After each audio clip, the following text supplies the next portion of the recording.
Sorry about that, guys. So basically, we have small technical difficulty, but we're here. We're here to talk about ideally what the hospitality sector is doing in terms of their sustainability responsibility globally. So we're here to also celebrate Earth Hour. Earth Hour was ideally started in 2007 by the WWF in Australia in an effort to ideally create awareness for one of the biggest issues that we are facing right now, which is climate change. And it has become ideally a catalyst for positive environment impact, driving major legislative changes by harnessing the power of people and collective actions. And I think with the pandemic, the organizations come up with many virtual activities in order to create awareness for this. So my name's Uwin. I'm a recent graduate from Oxford Brookes University. And the reason that I came up with this idea of talking about Earth Hour and bringing awareness is that this is something that's been passionate for me, and this is something that I look at even when it comes to applying for an organization to see if there are people who are socially responsible and sustainable. So I have with me Kat, the AKA the Nerdy Hotelier. I'm just going to give it over to her to introduce herself as well. Awesome. Hi, everyone. I hope you can hear me this time now that I've got my tech difficulties sorted out. As Uwin has said, my name is Kat, and I'm also known as the Nerdy Hotelier. I've been in hospitality for over 12 years, from starting off in kitchens to working in all aspects of hotels and hospitality. So, you know, sustainability being such an important topic, not only within our industry, but across the world. I was really excited to come on with Uwin today and to discuss this. So what I thought was we'll ideally explain what sustainability is and what impacts it could have. So ideally, a sustainable organization is something that takes responsibility in how they operate, and to ensure that the core elements around the organization ideally revolve around reducing water waste, saving energy, and cutting down on water usage ideally. So during this live, we're thinking about talking about the hospitality sector and what they are doing in order to be sustainable.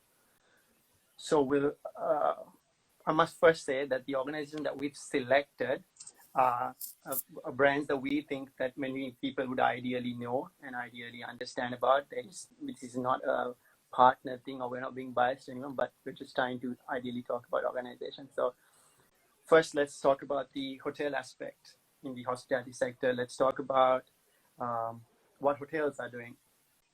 So something that's ideally that we face when it comes to the organization is when it comes to the rooms division is the waste of single-use toilet amenities, as well as the single-use plastic bottles.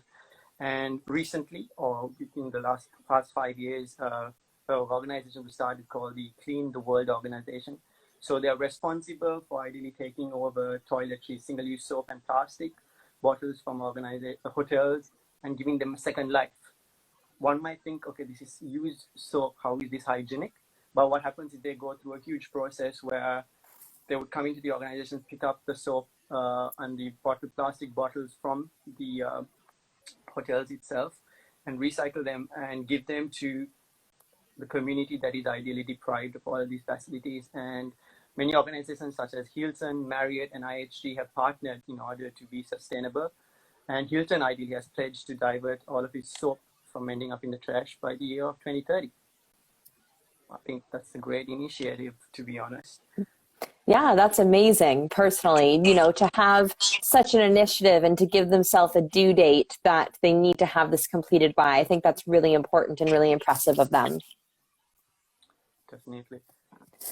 Yeah, good. Well, you know, one of the ones that I wanted to talk about was handpicked hotels and what they have been doing.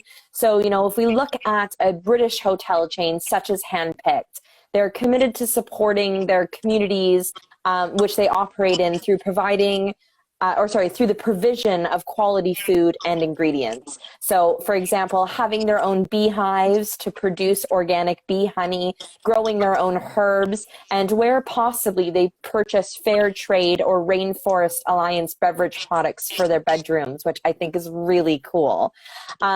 Which in turn not only supports the local communities, but also ensures that they are in turn reducing their food miles and giving their guests a very unique experience when choosing to stay at their properties.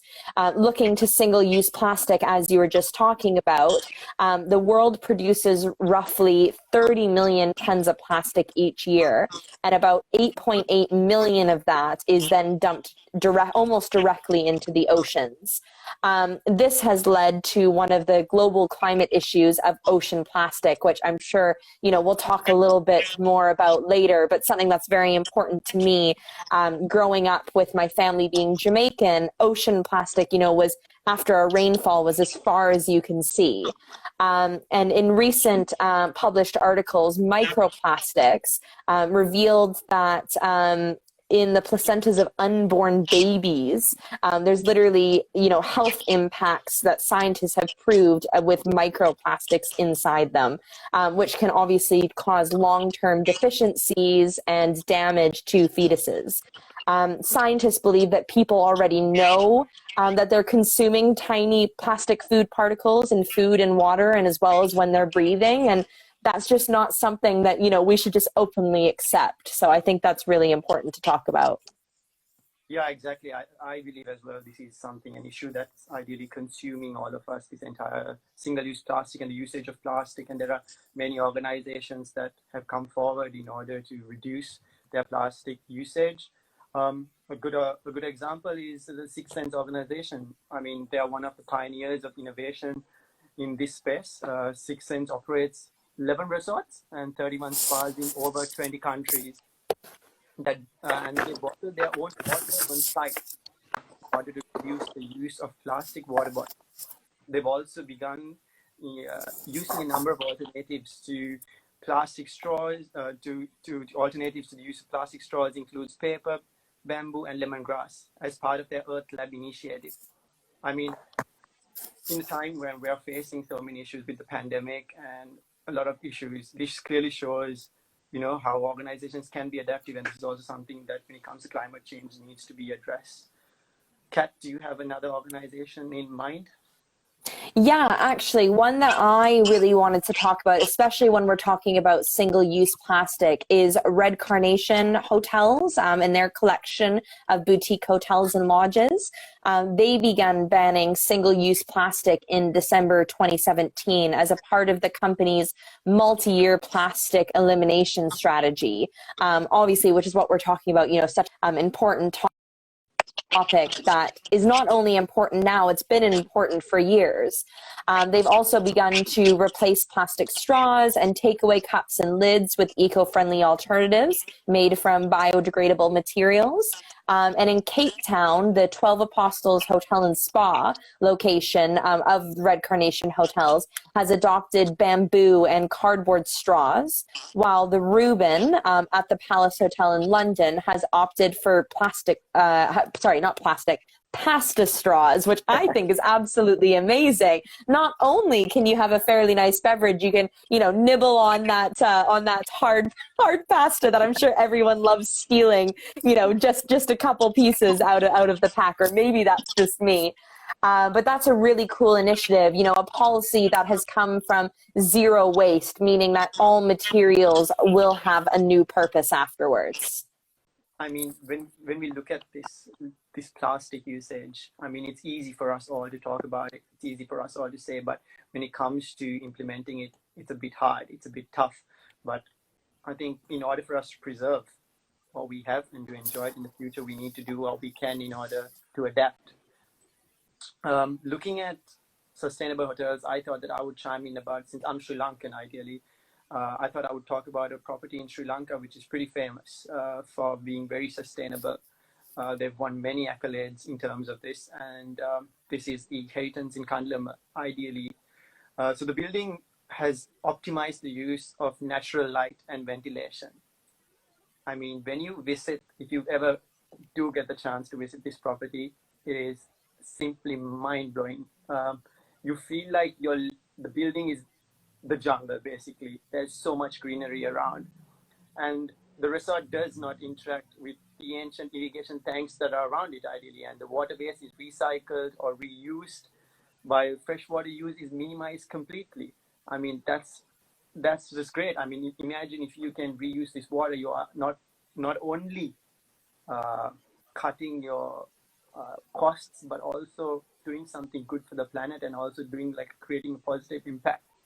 And also, they've come up with an initiative where the solid waste that is generated within the property and the organization is separated at the source and converted to resources, ensuring there is no dumping that is happening. And Sri Lanka being a developing country, this is something that, as a developing country, that we face. Waste management, unlike the developed countries, it's a bit slow, it's a bit stagnant, but many organizers within the country alone are making that positive impact in order to help this global effort to mitigate for this climate change. And one interesting thing what they've done is they've gone on and bought over 100 acres of forest adjoining it in order to create conservation and to preserve it among everyone.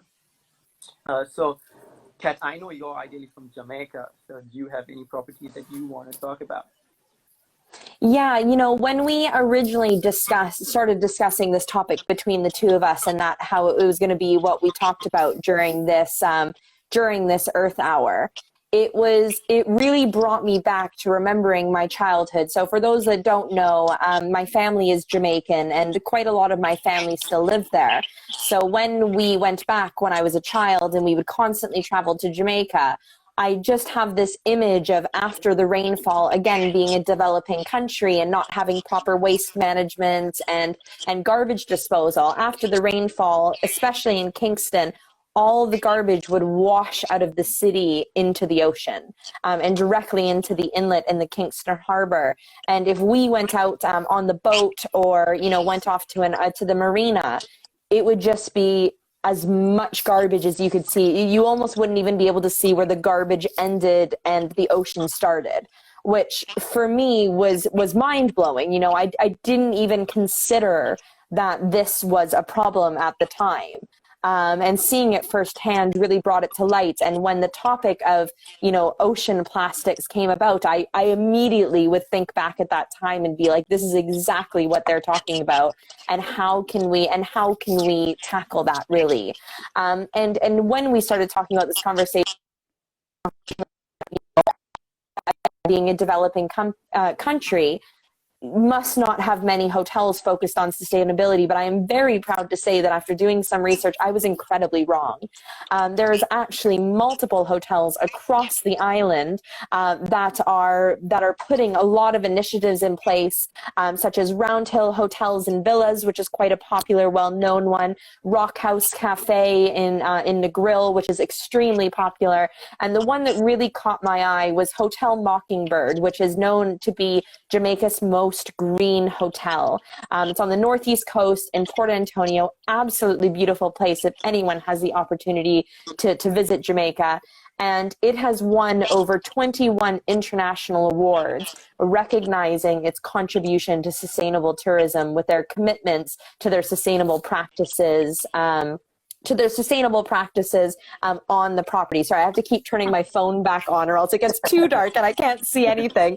And everything from their restaurant using extremely fresh, locally sourced and organic ingredients, highlighting seasonal offerings and specifically using what resources they have available to them rather than going out and sourcing things that people want to have, to looking to locally produce organic toiletries, locally recycling room stationery.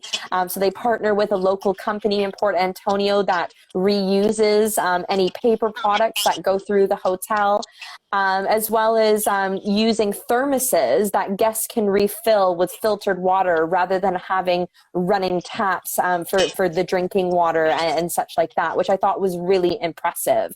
Really impressive. And actually, we hadn't talked about this before, but there's actually a hotel hotel in Victoria, BC, Vancouver, where I'm from, that I wanted to bring up when you were talking about repurposing the water that the hotel in Sri Lanka uses. There's this beautiful hotel called the Parkside Hotel in Victoria, which my lovely professor in sustainability, Trina White, is the GM of that hotel. And she specifically would tell us about the amazing initiatives that they did. For example, in their lobby was actually built as a terrarium. So all the plants and the river that actually flows through the middle of the lobby helped maintain the temperature of the entire hotel.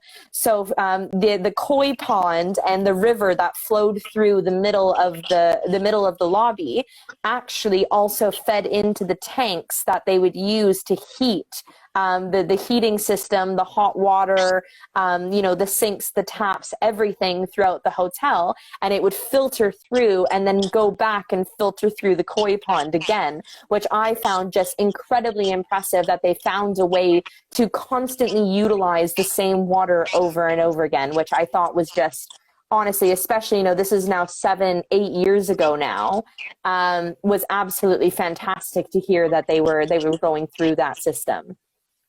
I mean, yeah, when we talk about all of these aspects within the hotels, I mean, it also will bring in that beauty and we create that experience for guests to understand, how important sustainability is, but also give them a unique experience of what a sustainable organization looks like.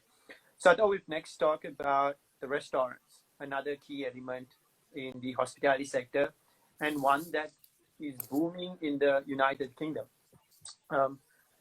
So the UK is ideally a global leader when it comes to the tackling of food waste, with the government pledging to reduce food waste by 20% by 2025.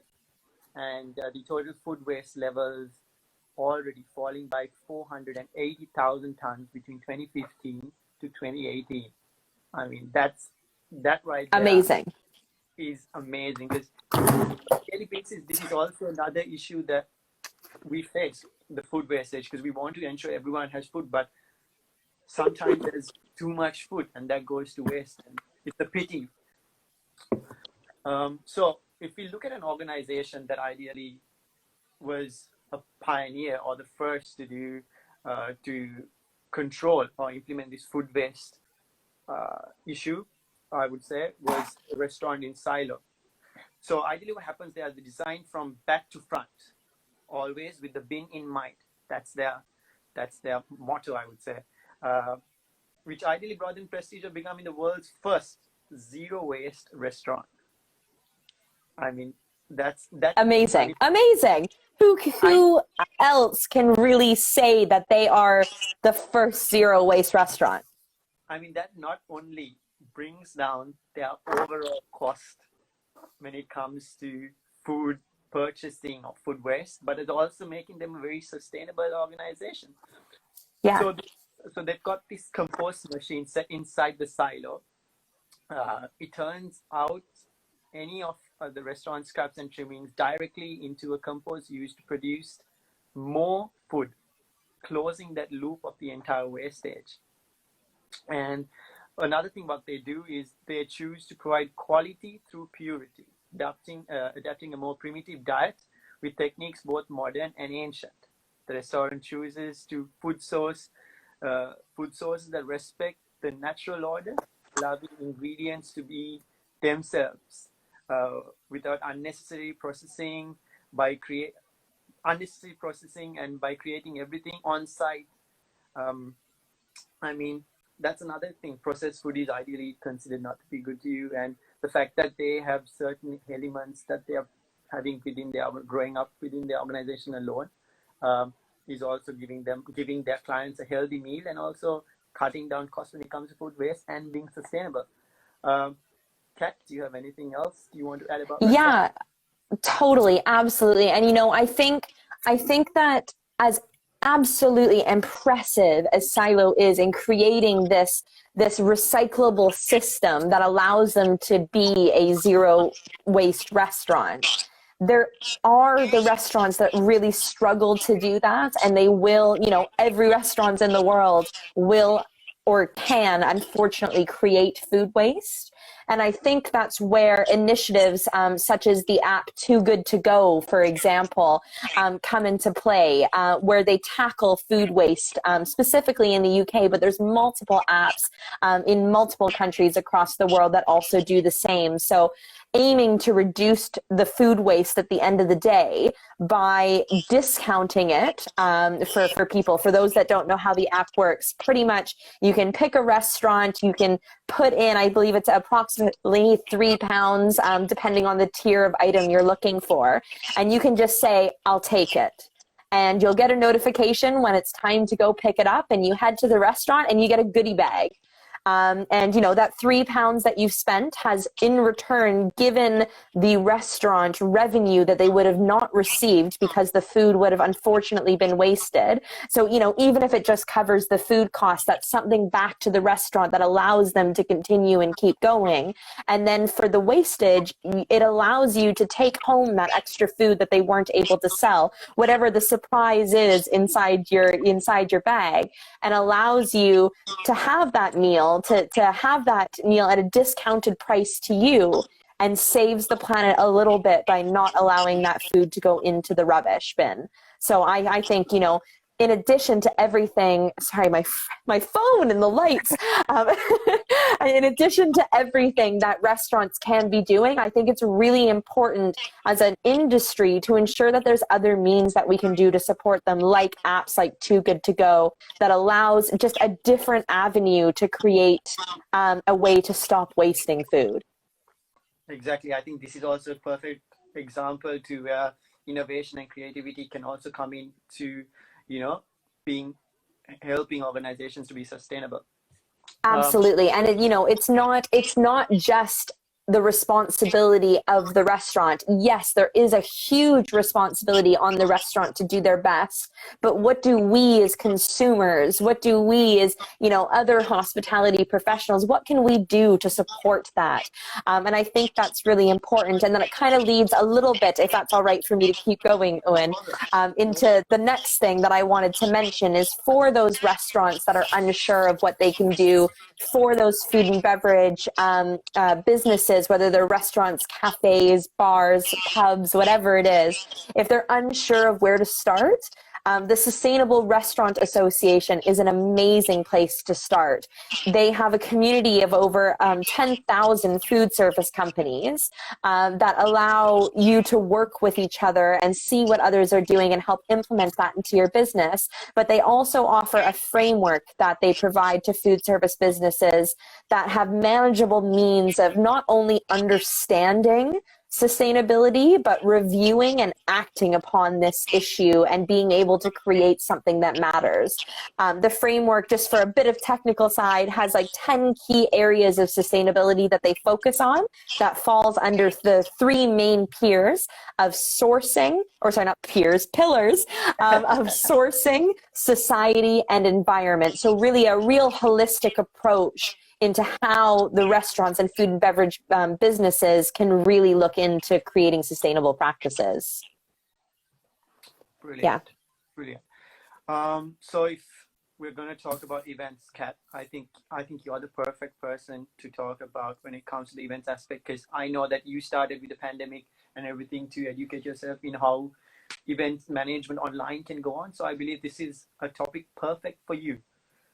Yeah, absolutely. And, you know, just to kind of start off with events, I think that there is a lot of people that don't realize the availability of sustainability within events. You know, a lot of people just go, oh, you just have this event for this 1 day or 2 days or whatever it is. So it's hard to not waste food. You have to prepare for everyone. It's hard to not waste materials. You need these billboards and signs and all that. But what I think people don't understand is that the there are some really amazing initiatives out there that support the events industry in becoming sustainable. Over the last week, I have been very lucky enough to actually join two fabulous sustainability in events webinars. One with Otolo, which is a hospitality mentorship community, and one with an Event Profs UK LinkedIn group that had a meeting on just Wednesday morning that just passed about sustainability. And I have been absolutely mind blown by the amount of initiatives and companies that are out there supporting the events industry in becoming sustainable. There's companies, just to list a few, that do LED lights with fabric light boxes, so projecting onto walls, projecting onto onto big pillars and such. Rather than being plastic, they've made them fabric, so they're not only reusable, they're sustainable. Fresh Graphics, which is a company that does a lot of graphics and design for conferences, they have 100% recyclable products for all of their signage, which I think is just absolutely amazing.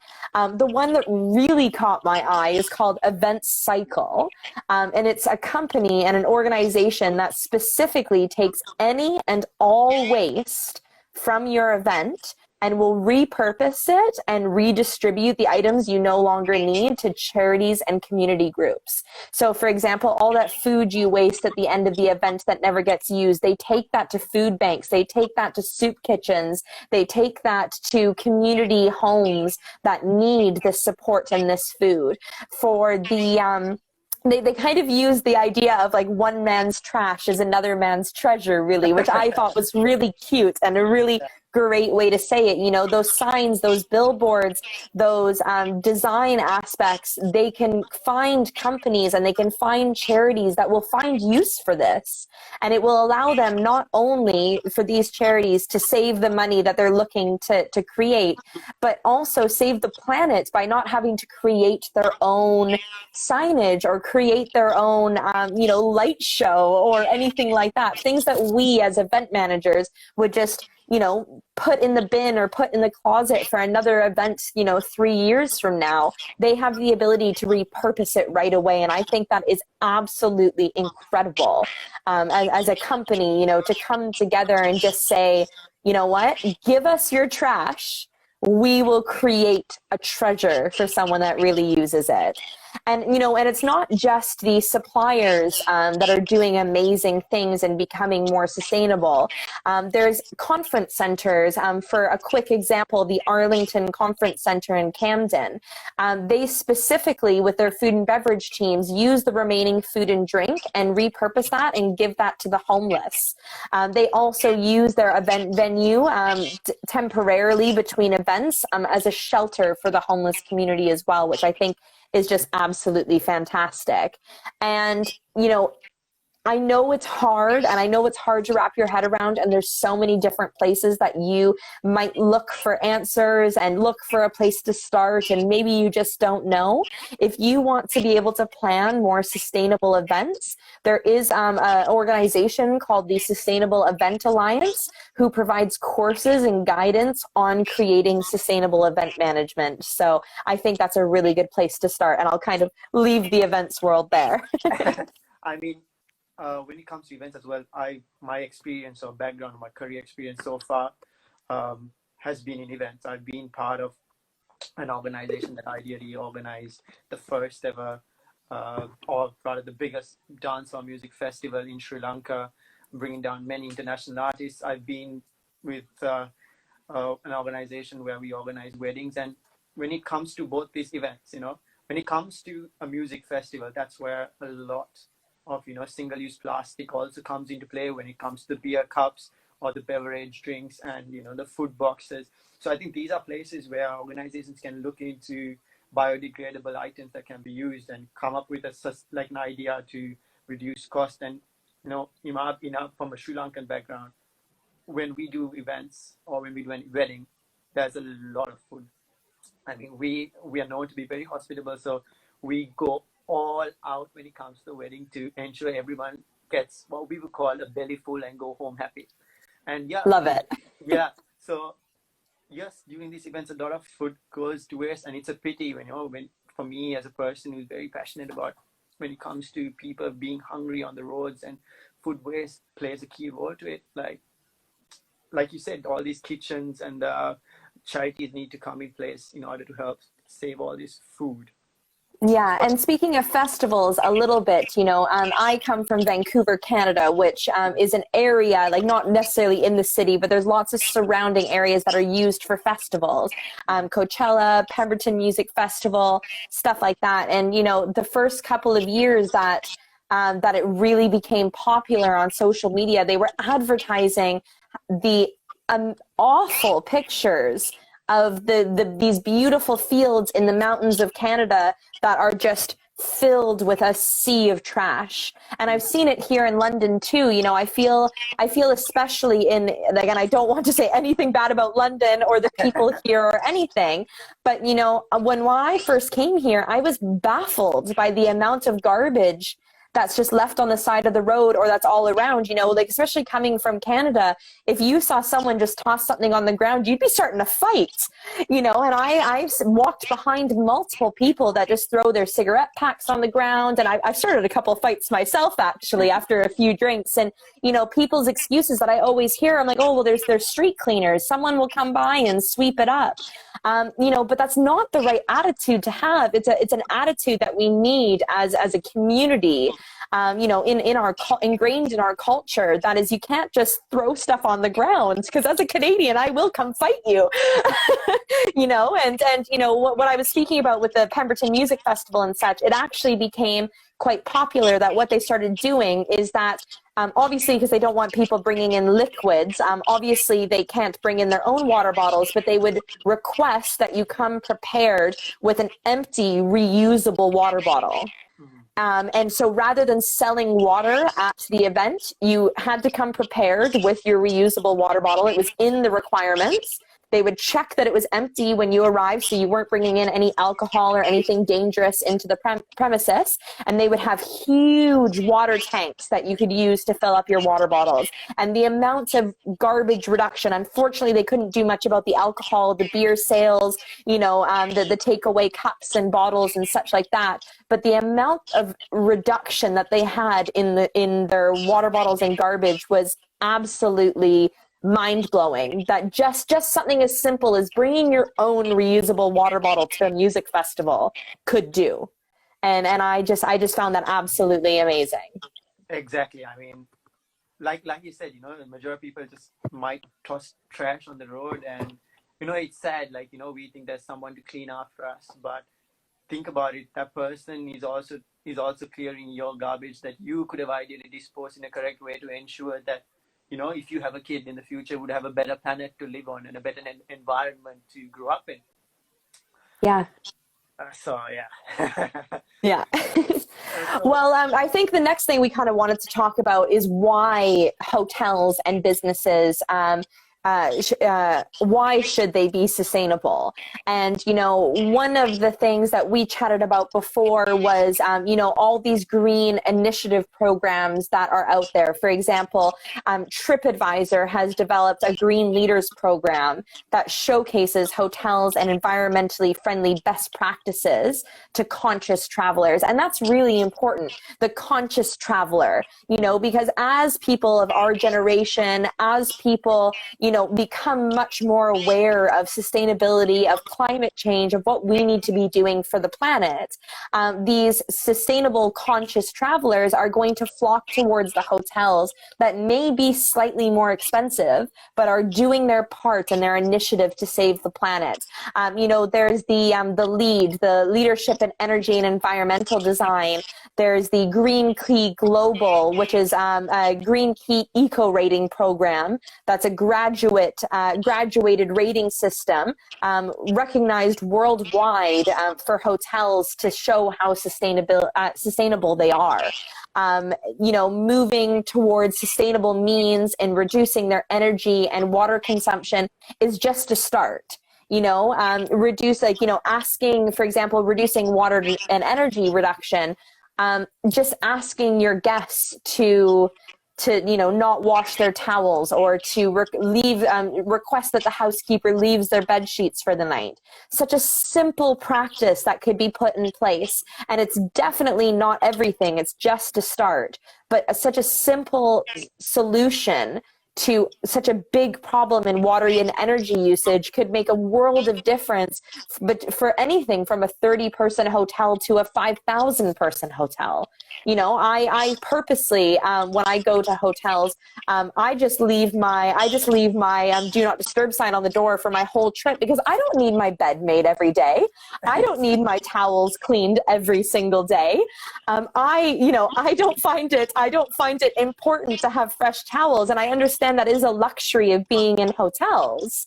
However, consciously, it's completely unnecessary. You don't clean your towels that much at home. Why do you need to clean them that much on vacation? So I think, moving towards these slightly easier to introduce sustainable options are a really great place to start, but it can't just end there. As we were talking about, single-use plastics, recyclable menus. There's a lovely pub that I work in part-time outside of lockdown, in Hampstead, that prints it on recyclable paper. And their menus are paper menus, which absolutely help with hygiene, especially during COVID times, but it allows them on this paper product to send it back to the paper provider that we got it from. They repurpose it and send us new stuff. So it's just really amazing, the simple things, especially in today's world where so many companies have created initiatives to help out. It's absolutely doable. It might just take a little bit of money and a little bit of work up front. Yeah, I mean, when we talk about why organizations should be sustainable, another good study that was put out by Unilever said that a third of the consumers, that's 33%, are more inclined to purchase items that are sustainable and the company has a very mindset about protecting the environment as well as being sustainable. So that clearly shows that, if your organization is sustainable, the potential ability for your organization to build on your brand loyalty and brand image is high. And I mean, moving towards sustainability means reducing your energy and water consumption, as well as starting for things like maintenance and guest services. So all in all, it seems like sustainability can be a tedious task, but when you look at it in a more positive sense, you're not only saving the environment, but you're also cutting your cost in certain areas that you potentially can. And I mean, when we talk about hospitality sector, it's one of those industries where a lot of money is spent in order to ensure that their guests have a good time and to ensure that, the customer service and products offered are perfect.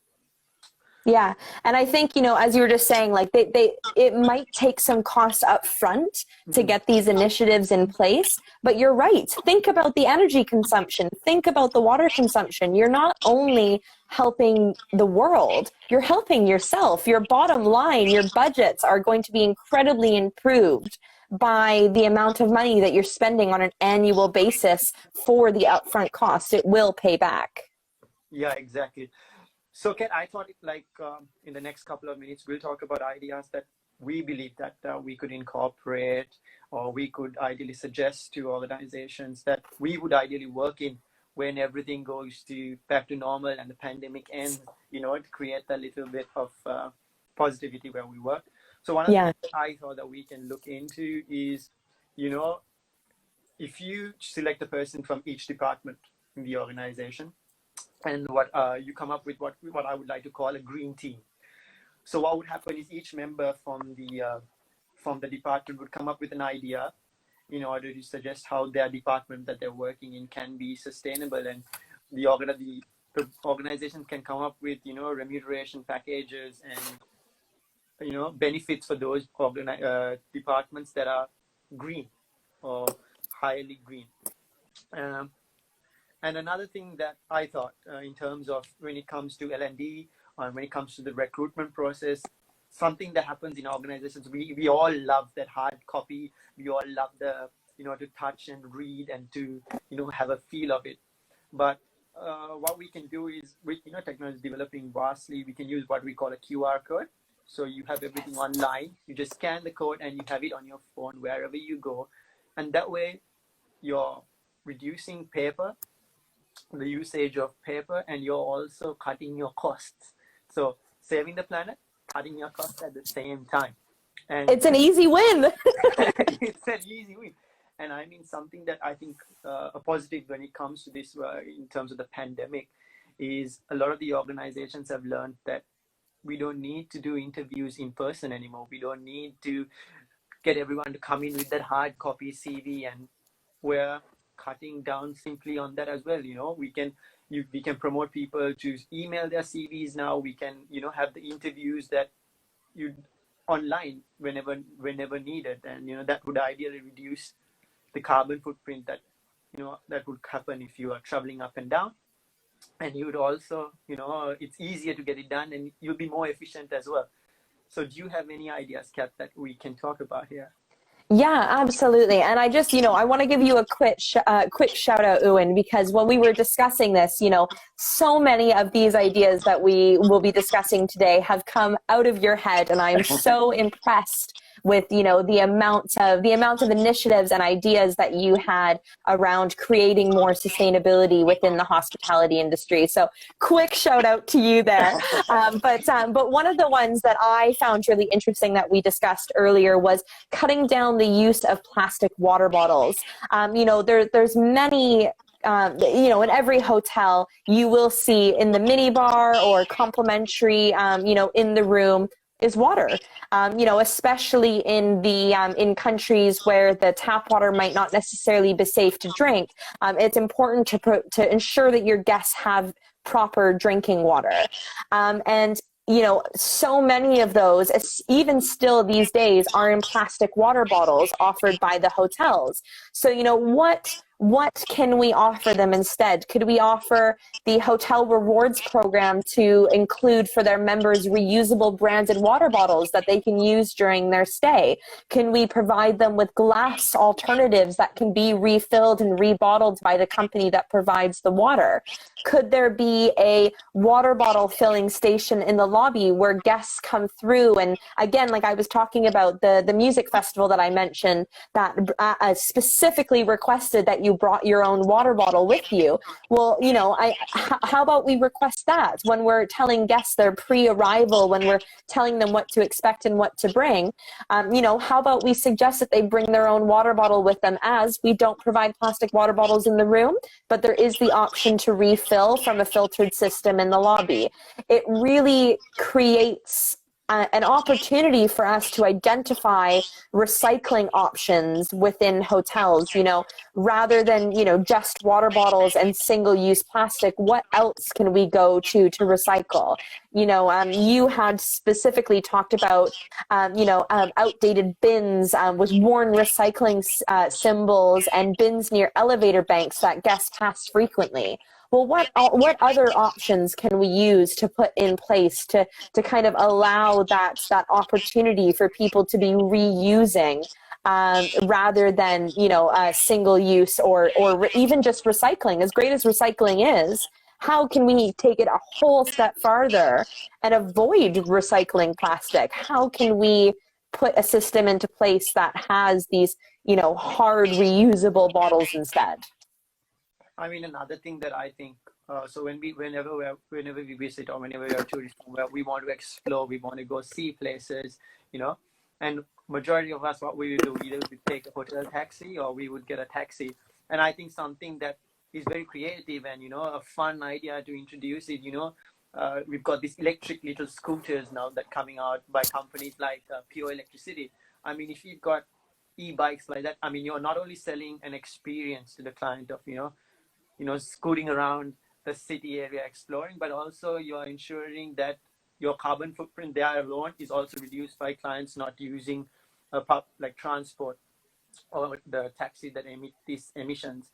And another thing when it comes to the rooms department that I thought that, a lot of organizations can use is automation when it comes to building it. I mean, Absolutely. I mean, the technology is developing like crazy. I mean, even at your home, you've got like what, an Amazon Nest or a Microsoft Nest device that you can just be like, hey Google, can you do this? Hey Google, open the shutter. So I mean, stuff like that. I mean, you can always use smart showers in order to limit the length of a shower, or to preset a time, alerting users when their time is almost over. When it comes to showers, you can incorporate lights that ideally are detecting, or sensors where when you walk in, it'll light up and not keep it on. And you can have, one thing that I found interesting when I was reading about all of this was you can have thermostats with the occupancy sensors adjusting depending on the heat in the room. Wow. I mean, when you go into a room, if there's not many people, it's really cold, and I mean, we feel a bit uncomfortable. Imagine if you have this thermostat, guests would be very comfortable, and you're also cutting your cost. Yeah, absolutely. And what's quite interesting when you were talking about the automated lights and that type of thing, it's not automated, but it absolutely made me think of it, is especially when I travel alone, I actually feel really uncomfortable sleeping in a dark hotel room. It's just an unfamiliar space. I don't know where anything is. That shadow over there could be a monster. It could be a jacket. I don't know, So especially when I travel alone, I have an extremely bad habit of turning the bathroom light on, and I leave it on all night because it just makes me feel more comfortable and more safe. However, before COVID, I had visited a hotel that provide guests with night lights on their bedside tables because I'm sure I'm not the only one that has a habit of leaving one light on in the hotel room to make them feel a little bit more comfortable in this space that they're not familiar with.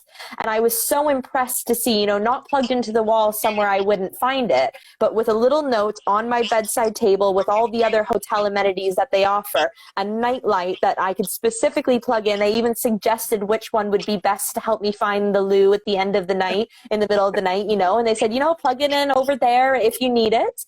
And I found that incredible because I can't be the only one that feels the need to have a light on when I sleep in an unfamiliar space. And I have always felt incredibly uncomfortable about the fact that I leave a fluorescent light on all night long, every single night that I go to a hotel. So, having that little bit of comfort, having that small cost for them. And sure, apologies. It may not necessarily be a small cost when you're buying, 500 of them, depending on how many rooms you have. But again, it's an upfront cost that will pay back loads over time. The amount of time you would have to replace those night lights will absolutely, trump the amount of energy that people use leaving night lights on overnight. Definitely. And I mean, when a majority of things that happens when new hotels come up is the natural resources around it tend to get destroyed. And something that I thought of when I was reading up about the Heritage Kandalama, like I told you, the Sri Lankan properties, a smart irrigation system that ideally can cut down on unnecessary water use with timed watering. And you can reduce the overall water requirement by planting drought-resistant native plants. I love that. I love that opportunity. That's so interesting. Yeah, and instead of grass. So that way, you're also having plants, and you're also cutting down your costs there as well. Yeah. It seems like we're coming to winding down to the end. I can't believe it's almost been an hour already. How that just flew by. I mean, time flew by, So I thought we would ideally summarize now and talk about, ideally what the entire conversation was about. So in terms of all these suggestions that are, like you mentioned, they seem to be, like you said, it's a huge investment initially, Once you look at it, you're like, oh my God, this is a huge investment. But think about it in the long run. Think about it, how it can cut your costs down and how it could portray your organization to be very sustainable. And like I said previously, like the Unilever study shows that 33% of people are more inclined to buy from brands or to be associated with brands that believe are doing social or environmental good. And I mean, what more can you say? I mean, if you've got... It's so true. What more can you say? Sure, there might be an upfront cost, but convince those owners and just do it. it's so, you know, and I'm getting kind of overexcited as I tend to about anything to do with hospitality, really. But it's just, there is such an opportunity there. And, you know, it's only going to become more important. Sustainability, climate change, global warming, it's not going to go backwards.